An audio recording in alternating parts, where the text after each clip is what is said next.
नमस्कार। एक रिपोर्ट के according India will fail to meet 2025 TB elimination target. इस आर्टिकल में कुछ एक ज़रूरी जानकारियाँ दी गई हैं। उन जानकारियों को, उन फैक्ट्स को पढ़ेंगे और इसमें कुछ कई बार टर्म यूज़ होता है जो आपने देखा होगा, United Nations sustainable development goals, जिन्हें एसडीजी के नाम से बोला जाता है। वो क्या थे, वो क्या हैं, मतलब उसको हम जानकारी लेंगे। The United Nations Sustainable Development Goals are a set of 17 global goals established by the United Nations in 2015.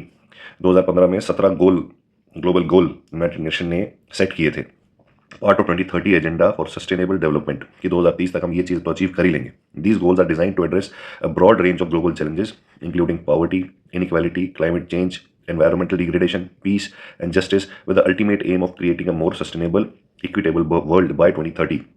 एक सस्टेनेबल इक्विटेबल कि जहाँ पे जस्टिस हो, जहाँ पे पोल्यूशन कम हो, जहाँ पे पीस हो, इस तरीके का एक देश, एक वर्ल्ड बना सकें बाय 2030।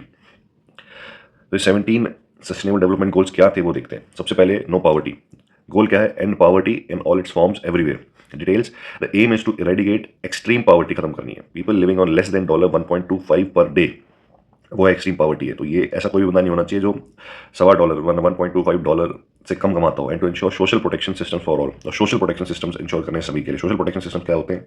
खाना, मेडिकल केयर, एजुकेशन, ये सोशल प्रोटेक्शन सिस्टम्स होते हैं। Zero hunger goal, and hunger, achieve food security, improve nutrition and promote sustainable agriculture.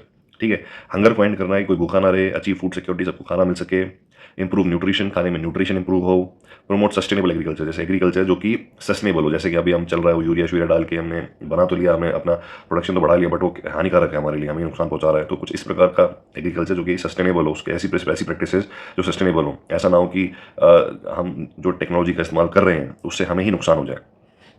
Details: focuses on improving food protection system and ensuring everyone has access to sufficient nutritious food year round। इसका focus क्या है? Food protection system को improve करना और ensure करना कि सभी को एक्सेस मिले न्यूट्रिशियस फूड का ईयर राउंड, मतलब सारे साल, हर साल, पूरे साल। गुड हेल्थ एंड वेलबींग गोल क्या है? Ensure healthy lives and promote wellbeing for all at all ages. Healthy life ensure करना और वेलबींग प्रमोट करना।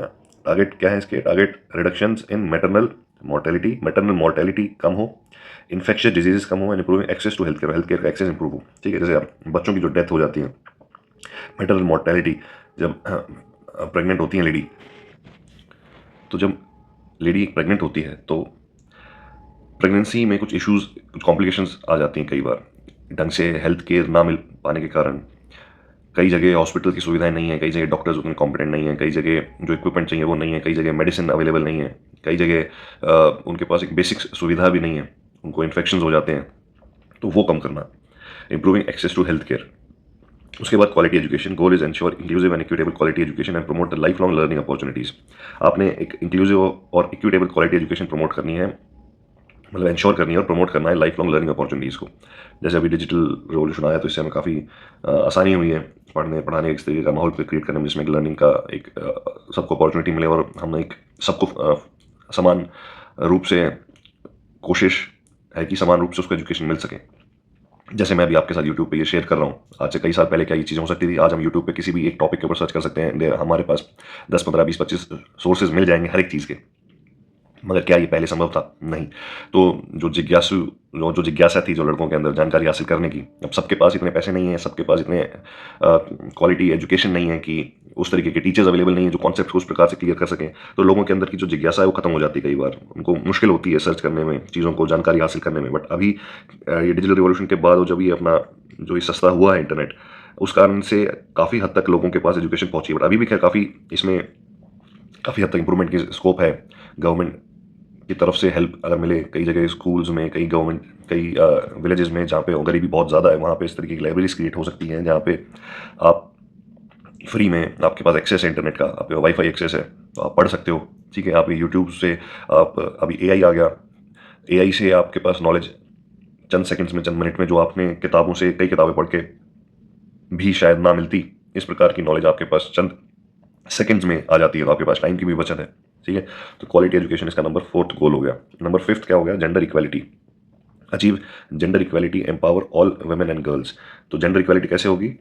आपके एजुकेशन, आपका जॉब, आपका रिप्रेजेंटेशन पॉलिटिक्स में, आपका रिप्रेजेंटेशन गवर्नमेंट ऑफिस में, तो हर प्रकार के जैसे कुछ नियम, रूल्स, लॉज इस प्रकार के बनाना जिससे कि बढ़ावा मिले, बच्चियाँ, लड़कियाँ वो जा सकें, नौकरी कर सकें, जॉब में सिक्योरिटी हो, आपकी पुलिसिंग अच्छी हो, एजुकेशन आपके इंस्टीट्यूशन अच्छे हों जहाँ पे आपको सिक्योर्ड एक एजुकेशन मिल सके, एक सिक्योर्ड एक एनवायरनमेंट मिल सके जहाँ पे आप एजुकेशन कर सकें। ज़्यादातर लोग इसलिए तो नहीं भेजते मेन सिटीज़ में, क्यों नहीं भेजते? उनको डर रहता है और काफ़ी चीज़ें होती हैं। तो इस प्रकार के कानून बने, इस प्रकार के स्पेसेस बने, इस प्रकार का एनवायरनमेंट बने जहाँ पे जेंडर इक्वालिटी अचीव कर सके और एम्पावर कर सके ऑल वुमेन एंड गर्ल्स को। Addresses discrimination against women including violence, harmful practices and equal rights to economic resources. ठीक है, इकोनॉमिक रिसोर्सेज को इक्वल राइट्स हो। कई बार जैसे जॉब्स अपॉर्चुनिटीज़ में आपने देखा होगा कि लेडी जो वुमेन्स होती हैं उनको थोड़ा सा इनसिक्योरिटी होती है, जैसे शादी हो जाएगी, बच्चा होगा तो जॉब सिक्योरिटी नहीं मिलती है, उसके रिगार्डिंग कुछ पॉलिसीज़ बनानी, आपको पैसे उतने नहीं मिलते, जो आपका मेल काउंटर पार्ट है उसके रिगार्डिंग आपकी पॉलिसीज़ बनानी, आपकी जो आर्स हैं वो इस प्रकार के आर्स में कई बार आपको एक्सप्लॉयटेशन हो जाता है, कई बार जानबूझ के आपके जो बॉसेज हैं वो ऐसे ऑड आर्स में आपको बुलाएं या आपके साथ आपको प्रमोशन में आपको एक्सप्लॉयटेशन हो सकता है, आपके पास आपको सेक्सुअली, आपको फिजिकली, आपको मॉरली, इमोशनली एक्सप्लॉयट करने की कोशिश की जा सकती है, की जाती है कई जगह। तो इस प्रकार उस प्रकार के कड़े कानून बनाने ज़रूरी हैं जिससे कि इस प्रकार की चीज़ें ना हो। और जब ये कम होंगी तो जो वुमेन हैं, जो आपकी बेटियां हैं, उनको एक हौसला मिलेगा कि वो जाके वो भी जॉब कर सकती हैं, ऑर्डर्स में भी कर सकती हैं, अलग अलग दूर कंपनियों में कर सकती हैं, दूर कॉलेजेस में जाके पढ़ सकती हैं। Clear water and sanitation goal ensure availability and sustainable management of water and sanitation for all. Details क्या है इसकी? Aims to improve access to clean drinking water and sanitation and sustainably manage water resources. तो सबसे महत्वपूर्ण important मुद्दा क्या है? Water resources को मैनेज करना। वाटर रिसोर्सेज में आपके कई चीज़ें आ जाती हैं, जैसे इंडिया के लिए सबसे बड़ा इंपॉर्टेंट मुद्दा है वाटर रिसोर्सेज। आपके पास अभी आप देख रहे होंगे ट्विटर पे एक्स, जो कि फिलहाल एक्स है और न्यूज़ चैनल में तो ज़्यादा नहीं दिखता है हमें, दिल्ली की आपकी जो पॉल्यूटेड रिवर्स हैं, सिर्फ दिल्ली नहीं, कहीं भी चले जाएँ आप, यूपी, वेस्ट बंगाल, साउथ में, तो जो पॉल्यूशन है रिवर्स के अंदर, इसमें इंडस्ट्रियल डिस्चार्ज है। सबसे पहले तो आपके लॉज उतने स्ट्रिक्ट नहीं है जिसके कारण पॉल्यूशन है। दूसरा, हम सोशल तौर पे एजुकेट करना लोगों को कि भाई ये आपके अंदर इतनी जागरूकता लेके आना एजुकेशन के थ्रू या पॉलिसीज़ के थ्रू, जिससे कि आप रिवर्स को गंदा ना करें, वाटर रिसोर्सेज को गंदा ना करें। जैसे अभी आपने हाल ही में देखा छठ पूजा या हम कोई और गणेश पूजा होती है, कुछ और रिलीजियस एक्टिविटीज़ होती हैं, इसमें किसी को बुरा मानने की बात नहीं है, ये जस्ट एज अ एजुकेशन के तौर पे हम पढ़ रहे हैं। जैसे दिवाली में पटाखे हो गए, तो इसमें जो पॉल्यूशन है रिवर्स का, इंडस्ट्रियल डिस्चार्ज के थ्रू हो या रिलीजियस एक्टिविटीज़ के थ्रू हो, या जो हमारा नॉर्मल एक दिनचर्या है जिसमें हम सड़क पर चलते चीज़ों को फेंक देते हैं, पानी में चीज़ें फेंक देते हैं, वाटर रिसोर्सेज में चीज़ें फेंक देते हैं, उससे भी पॉल्यूशन होता है। तो वो सब चीज़ें उसको कर्व करना, तो एक सस्टेनेबल मैनेजमेंट ऑफ वाटर, उसको बढ़ावा देना है और इंश्योर करना है कि हर किसी को साफ पानी मिल सके। Availability and sustainable management of water and sanitation for all improve करेगा। इससे क्या होगा? ये इंप्रूव करना चाहते हैं access to clean drinking water and sanitation and sustainably manage water resources. Seventh क्या है? Affordable and clean energy. Goal is to ensure access to affordable, reliable, sustainable and modern energy for all. सबसे पहले तो affordable, सस्ता मिल जाए, reliable जिसपे आप reliable हो सकते हो, ऐसा ना हो कि गर्मी में नहीं चल रहा, सर्दी में नहीं चल रहा, बारिश के टाइम पे चीज़ें गड़बड़ हो गई। अफोर्डेबल हो, रिलायबल हो, सस्टेनेबल हो। सस्टेनेबल मतलब एनवायरनमेंट में कोई पॉल्यूशन नहीं दे रहा है, रिसोर्सेज आपके में इतने ही खर्च करने जितने जरूरी हैं। ऐसा नहीं होना चाहिए कि रिसोर्सेज आपने पूरे के पूरे खर्च कर दिया, आगे के लिए कुछ बचा ही नहीं फ्यूचर जनरेशन के लिए। सस्टेनेबल होना चाहिए। And modern energy for all promotes renewable energy resources से प्रमोशन मिल रहा है किसको? रिन्यूएबल एनर्जी सोर्सेज को। रिन्यूएबल एनर्जी सोर्सेज क्योंकि रिन्यूएबल एनर्जी क्या है? वो रिन्यू हो सकती है बार बार। एंड इंक्रीज एनर्जी एफिशिएंसी, और एनर्जी एफिशिएंसी को इंक्रीज करने के पीछे इसका एक फोर्स है। एफिशिएंसी का मतलब क्या होता है? किसी भी चीज़ को, जैसे आपने 1 घंटा पढ़ाई करी, उस 1 घंटे में आपने 60 मिनट में, मान लो आपका कंसंट्रेशन 10 मिनट ही था, तो आपकी एफिशिएंसी कितनी हुई? 10/60। ठीक है, तो आपने 10 ही मिनट एफिशिएंसी रही आपकी। अब इसको इंप्रूव करना है, 10 से 15 मिनट करनी है, 15 मिनट से 20 मिनट करनी है, 50 मिनट करनी है, तो आप क्या कर रहे हो? अपनी एफिशिएंसी को इंप्रूव कर रहे हो। इसका मतलब क्या है कि जो आपके रिसोर्सेज हैं, जैसे आपके पास कोयला है, या आपके पास पानी है, या आपके पास कोई पेट्रोल है, या कोई भी चीज़ है, उससे आप कोई एनर्जी क्रिएट कर रहे हैं, उससे आप 2 रुपये की एनर्जी बना पा रहे हैं, बट उससे 10 रुपये की एनर्जी बन सकती है। तो धीरे धीरे उस एफिशिएंसी को इंप्रूव करना एक मुद्दा हो गया। दूसरा मुद्दा, आपको इस प्रकार के रिसोर्सेज को ढूंढना जो कि दोबारा से रिन्यू हो सकते हैं। ठीक है, तो वो दूसरा मुद्दा क्या हो गया? Renewable energy sources. Eight goal क्या है? Decent work and economic growth. Goal is promote sustained, inclusive, sustainable economic growth, full and productive employment and decent work for all. Encourages economic growth that provides decent work opportunities, focusing on innovation, entrepreneurship and reducing inequalities. ठीक है, industry innovation infrastructure.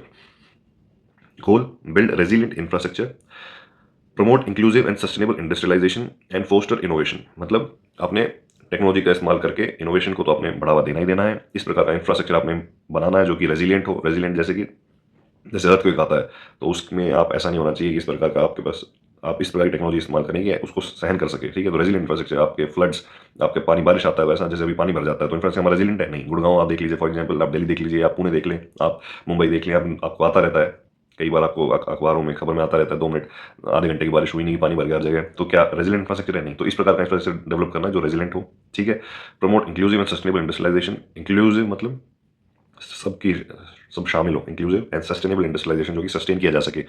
and foster innovation. Details: seeks to develop quality infrastructure, promote industrial development and foster technological innovation. ठीक है, industrial development को promote करना चाहता है, technological innovation को promote करना चाहता है और क्वालिटी इंफ्रास्ट्रक्चर को प्रमोट करना चाहता है। क्वालिटी इंफ्रास्ट्रक्चर में काफ़ी चीज़ आ जाती है, सिर्फ ये मैंने आपको बताया वो एक ही पहलू है और बहुत से पहलू आ जाते हैं। जैसे कि आपने चंडीगढ़ का एग्जांपल मैं लेता हूँ, चंडीगढ़ में आपके पास साइकिलिंग ट्रैक्स हैं, ऑल्दो उतने डेवलप तरीके से वहाँ पे भी नहीं बने हुए हैं, बट आप कई जगह देखेंगे जो सिटी प्लानर्स हैं, जहाँ पे सिटीज़ बहुत काफ़ी ऑर्गेनाइज तरीके से प्लान की गई है, वहाँ पे आपको एग्जैक्ट आपको पता है कि चाहिए यहाँ पे इंडस्ट्रियल एरिया, यहाँ पे इस प्रकार का एक्स टाइप ऑफ इंडस्ट्री है, यहाँ पे वाई टाइप ऑफ इंडस्ट्री है, यहाँ पे ये चीज़ बन सकती है, इधर ये चीज़ बन सकती है, रोड की इतनी चौड़ाई होगी, आपका ट्रैफिक इतना होगा, आपका जो गाड़ियों की क्षमता है वो इतनी ज़्यादा गाड़ियाँ जाती हैं यहाँ से, इतना आपका पॉपुलेशन बढ़ेगी, तो इतने रोड की चौड़ाई की जरूरत है आपको, ये साइकिलिंग ट्रैक है, यहाँ पे आपके पार्क्स होंगे, यहाँ पे आपके रेजिडेंशियल एरिया होगा, यहाँ पे आपका शॉपिंग कॉम्प्लेक्स होगा। ठीक है, तो ये इस प्रकार के जो इंफ्रास्ट्रक्चर प्लानिंग है, जो ऑर्गेनाइज तौर पर प्लानिंग होती है, जो जिसमें हम बहुत लैक कर रहे हैं। हम जो एक सड़क बनाते हैं वह पर हमने पता ही नहीं कि कितनी उसमें गाड़ियाँ जाएंगी, क्या होगा, और फिर दोबारा बार चौड़ी करनी पड़ती हैं। सड़क की क्वालिटी अच्छी नहीं है, हमारी सिटीज़ हैं वो हैप्पैज़ार्ड तरीके से बन रही है, जहाँ पे जिसका मन आता है वहीं पे कुछ घर बना के खड़ा हो जाता है। ठीक है, हमारे कॉम्प्लेक्सेज, हमारा जो मार्केट एरिया है, हमारे इंडस्ट्रियल, आपने देखा होगा कि कॉलोनीज के बगल में कई जगह कॉलोनी और जो जहाँ पे लोग रह रहे हैं वहीं पे उसके बगल में चिमनी लगा रखी है, वहीं पे आपका धुआं छूट रहा है। तो ये जो प्लानिंग है ऑर्गेनाइज तौर पे, ये हमारी नहीं है उतनी अच्छी तरीके से, तो वो क्वालिटी इंफ्रास्ट्रक्चर डेवलप करना। उसके बाद क्या है, 10th, reduce inequality. Goal is to reduce inequality within and among countries. Focuses on reducing disparities based on income, gender, race and other factors by empowering marginalized communities. उसके बाद क्या है, sustainable cities and communities. Goal is to make cities and human settlement inclusive, safe, resilient and sustainable. Aims to improve urban planning, ensure access to affordable housing, ये इसमें हम कार्रवाई कर रहे हैं, and reduce the environmental impact of cities. Environmental impact of cities को reduce करना। अच्छा, ये अफोर्डेबल हाउसिंग में कार्रवाई हो तो रही है, बट जिसको जाना चाहिए क्या वहाँ पे जा रहा है फायदा, ये किसके लिए था, मिडिल क्लास इनकम के लिए या लोअर मिडिल क्लास इनकम के लिए। बट यहाँ पे भी लोग वो घुस गए हैं ज़्यादातर, जहाँ जिनके पास ऑलरेडी 50 4 5 घर लेके बैठे हैं और अफोर्डेबल हाउसिंग के घर भी ले लिए हैं। तो क्या जो इस प्रकार की पॉलिसीज हम बना पा रहे हैं जिसमें जिसको एक्चुअल में ज़रूरत है चीज़ की उसको मिल रही है, ये तो है, तो किसके लिए, लोअर क्लास के लिए या मिडिल क्लास के लिए। ठीक है, तो क्या वो यूज़ कर पा रहे हैं, नहीं। जिनके ऑलरेडी करोड़पति हैं, ऑलरेडी करोड़ के 2 2 3 3 घर लेके बैठे हैं, उनके पास, अभी आपने गुड़गांव में आप जाकर रिसर्च करोगे, चेक करोगे, तो आपको पता चलेगा कि काफ़ी लोग ऐसे हैं जिनके पास ऑलरेडी काफ़ी पैसा है और वो अफोर्डेबल हाउसिंग खरीद के बैठे हैं। ठीक है, तो इस प्रकार की पॉलिसीज बनाना जिससे कि इसका मेन मुद्दा क्या है, aims to improve urban planning, ensure access to affordable housing and reduce the environmental impact of cities. ठीक है, sustainable cities and communities. 12th is responsible consumption and production. Responsible consumption and production, ensure sustainable consumption and production patterns. ठीक है, ऐसा नहीं होना चाहिए कि आपने एनर्जी, मतलब आपको कुल मिला के एक्स अमाउंट आप यूज़ कर सकते हो, ए अमाउंट आपको पृथ्वी दोबारा बार बार चार्ज कर पा रही है या रिन्यू कर पा रही है, तो आप उतना ही रिसोर्सेज लें जितनी ज़रूरी है। आप ज़्यादा और जो एक्सपोर्ट करेंगे रिसोर्सेज को, तो आपका जो बैलेंस बिगड़ जाएगा। Ensure sustainable consumption and production patterns. Details is promotes efficient use of natural resources का एफिशिएंट यूज, रिड्यूसिंग वेस्ट को रिड्यूस करना है, and encouraging sustainable business practices. और सस्टेनेबल बिजनेस प्रैक्टिस को encourage करना। Climate action, take urgent action to combat climate change, its impacts, focuses on reducing greenhouse gases emissions, promoting climate resilience, integrating climate change measures into policies। ठीक है, green house gases को कम करना, जो आपने अभी देखा होगा पहले भी, मीथेन गैस के ऊपर चर्चा एक मैंने वीडियो बनाया भी है। प्रमोटिंग क्लाइमेट रेजिलियंस कैसे प्रमोट करोगे आप, बेहतर इंफ्रास्ट्रक्चर बना के, बेहतर टेक्नोलॉजी इस्तेमाल करके। Integrating climate change measures into policies, जो पॉलिसीज बना रहे हैं उसमें क्लाइमेट चेंज मेजर्स को इंटीग्रेट करना है। जैसे आपकी सोलर के ऊपर पॉलिसीज़ हैं, आपका गाड़ियों के ऊपर पॉलिसीज़ हैं कि गाड़ी आपको इस इतने साल तक इस्तेमाल कर सकते हैं, आप इस प्रकार की गाड़ी आपको इस्तेमाल करनी है, यहाँ पे ये गाड़ी इस्तेमाल हो सकती है, यहाँ पे गाड़ी इस्तेमाल नहीं हो सकती है। ठीक है, इंडस्ट्रीज़ को आपको पॉलिसीज़ इस प्रकार की आपने रिबेट्स देना जिससे कि वो इस प्रकार की पॉलिसी, इस प्रकार का टेक इस्तेमाल करें या करने के लिए मजबूर हों, जिससे कि जो आपका पोल्यूशन है वो कम हो। ठीक है, life below water, conserve and sustainably use the oceans, seas and marine resources for sustainable development। इसकी ये एड्रेस करना चाहता है issues like marine pollution, over fishing and protection of marine ecosystems. ठीक है, ओवर फिशिंग आपने कई बार जो तमिलनाडु और अपने श्रीलंका का जो आप किस्सा पढ़ते होगे, जो हमारा कई बार न्यूज़ में आता भी है कि यहाँ पे इस एरिया में श्रीलंका वाले बोलते हैं कि इधर ये जाके हमारे फिशर्स ओवर फिशिंग कर रहे हैं। ठीक है, ऐसे कई जगह आपने खबर सुनने में मिलती होगी कि लोकल जो वहाँ की कम्युनिटीज़ हैं, जो कि छोटे व्यापारी हैं, वो फिशिंग एक लिमिटेड तरीके से करते थे, बट जो आजकल जो कंपनीज़ हैं, बिग कॉर्पोरेशन हैं, वो जाती हैं और थोक के बाद चीज़ें उठा के लेके आ रही हैं वहाँ से, तो ओवर फिशिंग कर रही हैं, जिससे क्या होता है जो नेचुरल इकोसिस्टम है वो डिस्टर्ब हो रहा है, जो बैलेंस है वो डिस्टर्ब हो रहा है। तो ये आपको जैसे जैसे न्यूज़ आर्टिकल्स आएंगे तो मैं इसको आगे डिटेल में चर्चा करूँगा, और फिलहाल मैं जस्ट एक हिंट देना चाहता था आपको। Thereafter, 15th, life on land. Goal is to protect, restore and promote sustainable use of terrestrial ecosystems, manage forests, combat desertification, halt and reverse land degradation and halt biodiversity loss. Aim क्या इसको, to protect ecosystems, manage forests sustainably and conserve biodiversity. 16th is peace, justice and strong institutions.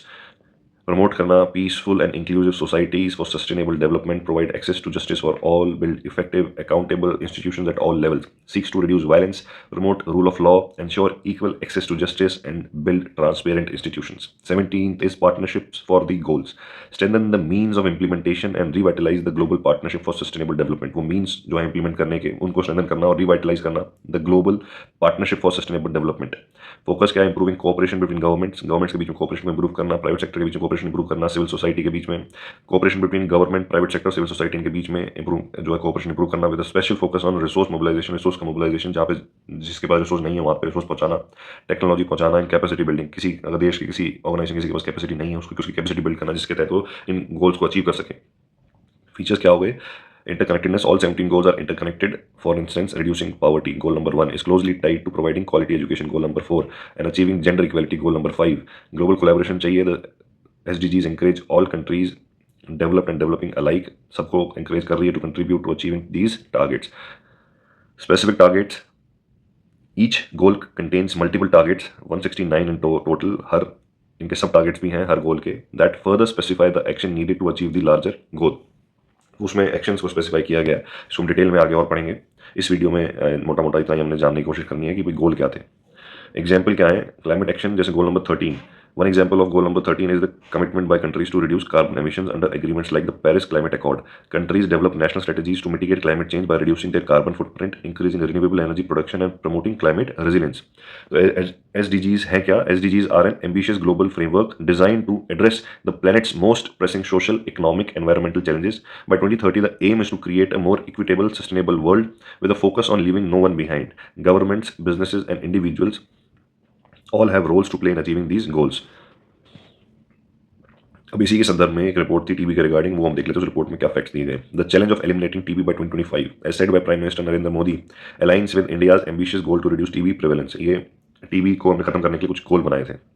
However, the latest WHO Global TB Report 2024 and India's TB Report 2024 shows significant obstacles to meeting even the WHO's 2025 milestones.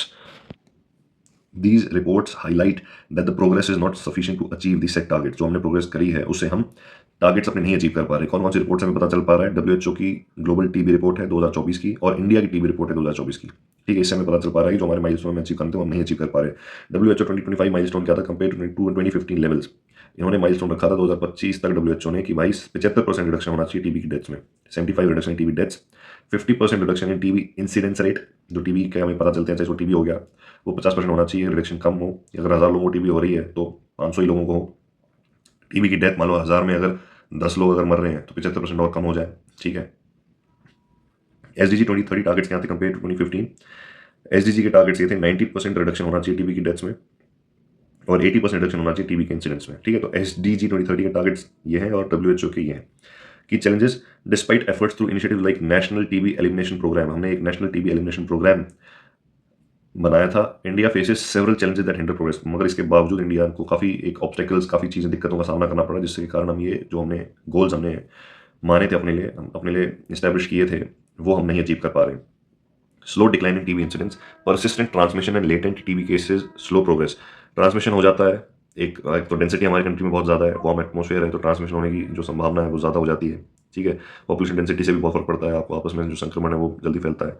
Latent TB cases, अच्छा TB के जो आपको कोई भी एक जो भी bacteria हो जाता है, वायरस होता है, कोई भी जो चीज़ें जिससे हमें ये चीज़ें होती हैं, जो बीमारियाँ होती हैं, ये कुछ टाइम के बाद इसमें कुछ चेंजेस आ जाते हैं। आप दवाई खा रहे हो, अब दवाई से एक चीज़ एक्स चीज़ मर गई, अब एक्स चीज़ भी अपना म्यूटेट करती है अपने आप को, तो उससे क्या होता है, उसके जो उसकी आपको डैमेज करने की क्षमता थी वो बढ़ जाती है और उसका जो रेजिस्टेंस है दवाई के प्रति वो भी बढ़ जाता है। तो उससे कि आपको टेक्नोलॉजी में बार बार इंप्रूवमेंट करने की जरूरत पड़ती है। ठीक है, जैसे आपने कोरोना वायरस के दौरान देखा होगा कि एक दुनिया भर के कोरोना के आपके नाम आए थे ना, पहले ए नाम दिया, फिर बी नाम दिया, फिर सी नाम दिया और वो चेंज होता रहा और वैसे ही उसमें म्यूटेशन होता रहा। तो वो भी एक कारण है। हेल्थ केयर एक्सेस भी एक कारण है। Limited health care access in rural areas, delays diagnosis and treatment, drug resistant, ये मैंने आपको बताया, TB, MDR TB, treating MDR TB is expensive, complex and often less effective. कोविड-19 impact, the pandemic disrupted TB health care services and diagnosis. अच्छा, इसमें current जो कुछ एक फैक्ट्स इसमें मेंशन किए गए थे, करंट डेटा इनकी नंबर्स। टीबी इंसिडेंस रेट 2015 में 237 थे पर 100,000 पॉपुलेशन, 1 लाख बंदों में 237 इंसिडेंस रेट थे 2015 में। 2023 में ये हो गया 195 पर 1 लाख पॉपुलेशन। रिडक्शन कितना हुआ? 18%। To meet 2025 WHO milestone, India needs to reduce TB incidence by 50%। कितना रिडक्शन करना था? 237 से 118 पे लेके आ जाना था, बट हम कितना पे पहुंच पाए हैं? 195 पे बाय 2025 तक। But the current reduction is far from sufficient. Mortality rate कितना है? 2015 में 28 लोग मरते थे 1 लाख पॉपुलेशन में, 2023 में 22 है। रिडक्शन कितना हुआ? 24% का। डब्ल्यूएचओ के अकॉर्डिंग कितना करना था? 75%। कितना हो जाना चाहिए था? 7 पर 1 lakh by 2025। Current progress is insufficient to meet this target. National strategic plan for TB elimination 2017 से 2025 का हमने नेशनल स्ट्रेटेजिक प्लान बनाया था टीबी एलिमिनेशन का। इसमें क्या था? टीबी इंसिडेंस टारगेट क्या था हमारा? 77 पर 1 लाख पॉपुलेशन का था, और टीबी डेथ्स 6 पर 1 लाख पॉपुलेशन का था। अभी कितना है? केवल 2023 रेट्स 195 है हमारा इंसिडेंस एंड 22 है हमारा मोर्टेलिटी। ये भी हम जो हम टारगेट रखे थे वो भी हमने अचीव नहीं किए। Comparison by global average. India's decline in TB incidence 17.7% from 2015 to 2023 is better than global average decline of 8.3%. However, the pace is still insufficient to meet the target set for 2025. इसकी summary क्या article की? We missed 2020 milestone. India has not met its 2020 targets. 20% reduction in incidence and 35% reduction in deaths. Unmet 2023 targets, 2025 targets set by the National Strategic Plan for TB elimination are far from being met. Global comparison, while India's progress in reducing TB incidence is better than the global average, the current pace of reduction remains too slow. To conclude, India's ambitious goal to eliminate TB by 2025, while commendable, is currently not feasible given the slow progress. A significant acceleration in diagnostic efforts, treatment, and addressing socio-economic determinants is necessary to meet 2030 SDG targets and ensure that TB elimination becomes a reality in future. तो हमने although काफ़ी ज़्यादा progress किया, but फिर भी उतना नहीं कर पाए जितना ज़रूरी था। इसमें हमें काफ़ी ज़्यादा एफर्ट्स डालने की ज़रूरत है। पहले तो डायग्नोसिस में हमें पता चल जाए किसी इंसान को टीबी है कि नहीं है। उसके बाद सोशल इकोनॉमिक डिटर्मिनेंट्स हैं, गरीबी, खाना, न्यूट्रिशन, वो पता लगाना। उससे भी हमें तभी, जब तक जड़ में नहीं जाएंगे तब तक नहीं हो पाएगा। हमें ये भी चीज़ों के बारे में पता लगाने की ज़रूरत है। और तभी जब हम होलिस्टिक तौर पे हम पॉलिसी मेकिंग करेंगे, हम काफ़ी मल्टी प्रोंग हमारा जो अप्रोच है वो रहेगा। सबसे पहले डायग्नोसिस, आपके सेंटर्स वो इंप्रूव करने, आपका मेडिकल जो सिस्टम है, आपका इक्विपमेंट टेक वो इंप्रूव करना, आपका न्यूट्रिशन, आपकी पॉलिसी है वो देखना कि कितना हमें मिलना चाहिए, उसके रूट कॉजेज़ क्या हैं, वो हमें जो है ठीक करने पड़ेंगे। तब जाके जो है आपका ये हम जो एसडीजी का जो गोल है 2030 का वो हम अचीव कर पाएंगे। Happy learning, good day.